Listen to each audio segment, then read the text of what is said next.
Yeah, tonight for us was more than a basketball game. It was honoring one of the all-time greats, coach and his wife, and everything they did in Oxford during their time here. And so cool to have so many of his former players back in town yesterday and tonight. Wish we would have played better for Coach, but I'll say this: there was a lot of emotion attached to this game, and that's good because we're going to have to play in a lot of emotional games as we build the program to get to the point where we want it. And I was trying to explain to the guys this week, like nothing great's going to happen unless you get emotionally attached to it, and it's why on the final Monday night of the season, there's two locker rooms, and they're both in tears. One of them's in tears because they just accomplished a lifelong dream, and one of them's in tears because they cared about so much of each other, and they got right there. I've been in that locker room. Tonight, there was a lot of emotion in this game, honoring Coach, playing in the Tad Pad, which we know is an important place for a lot of people, a lot of memories. So I thought our guys did a good job, tapping into the game. We wanted to win the night bad. It wasn't a lack of effort. We obviously have a long ways to go as a basketball team, but we'll get there. But I think I was proud of our poise down the stretch on a night where some teams might have folded. I thought we actually played our best basketball late in the game, so it was a promising thing. Secondly, before Al takes some questions, I just want to recognize the crowd. This will be a night that I never forget. To me, this is an unbelievable night where we all saw what a home court advantage can do in Oxford, Mississippi. The crowd willed us to this game in a lot of ways. We fed off it defensively, and it was really great to see. And so hopefully we'll build on that. But a big-time thank you for everybody that came to this game. And our season ticket holders were really understanding because this wasn't a part of the season ticket package, but they stepped up in groves and bought the tickets. I'm very appreciative of the administration supporting this game. As a coach, you don't want to work somewhere where people don't want to try new ideas. But this game was a lot of work for a lot of people, from marketing to facilities to administration to ticketing, and we got a big football game tomorrow, so we recognize that, and we're very appreciative of administration, Oxford, just everybody, making this game possible. Any questions for Al? Chris, it looked like you guys really turned it up defensively the last, 4 or 5 minutes of the game. They had a hard time getting shots off, it looked like.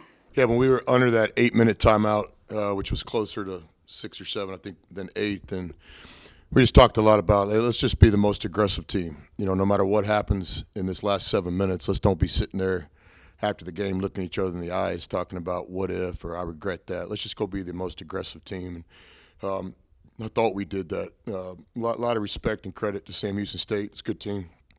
Have been for a long time. What Bob Marlin started there and Hooten continued. Now Mudge's turn. It's a good team. So I'm proud of the guys tonight. I think this was a good win. We got a long ways to go, obviously, but you can't deny that when it came to crunch time, we didn't back away. I thought we threw our biggest punches late in the game. We got aggressive, and it was just good to see. I think it was, thanks to Houston had his largest lead of the game. Just going into that final media timeout, you talked about just trying to be a more aggressive team down the stretch. I mean, what else was kind of said? And just going into that final timeout. Well, we spent a lot of time just talking about we got to win this game on defense, and I always thought we could score enough points somehow, some way, even on a night where the three wasn't going down again. But we combated that tonight by getting to the free throw line, highlighted by Al being really aggressive. But on a night where the three wasn't going down, you get to the free throw line. That's how you win. But we talked a lot just about just trying to be the aggressive team and trying to get some stops down the stretch. And credit to Sam Houston. We had some fortune late. They missed some good looks, but again, I think you got to give our guys a lot of credit. Some of those shots were contested. Mentioned in your opening statements, the team didn't follow what you felt them kind of enjoy that moment or thrive in that moment at the end. These two games this week, how important in your eyes do you feel they will be later and once conference play starts? Yeah, we'll see. From a coaching standpoint, you don't really enjoy them while they're happening, but you certainly don't want to go play your first road game or first BCS game and have a team that's never been in that moment. So for us, we're in those moments a lot in practice. We play a lot of 4 or 5 minute games, and our closed door scrimmage was a very close 40 minutes. And so, all 4 of our games this year in a lot of ways have been games that tested our composure and poise down the stretch. So we'll see. Will it pay dividends? I think yet to be determined, but I was impressed with our guys. Just kind of courage late, like Juju not having a great night shooting it, but when we drew that up out of the timeout and through the skip, he had the courage to take that shot. So I've always thought, it's about taking the shot. It's not always about making the shot. You got to take it to make it. And I didn't see any hesitancy late, which is really good to see.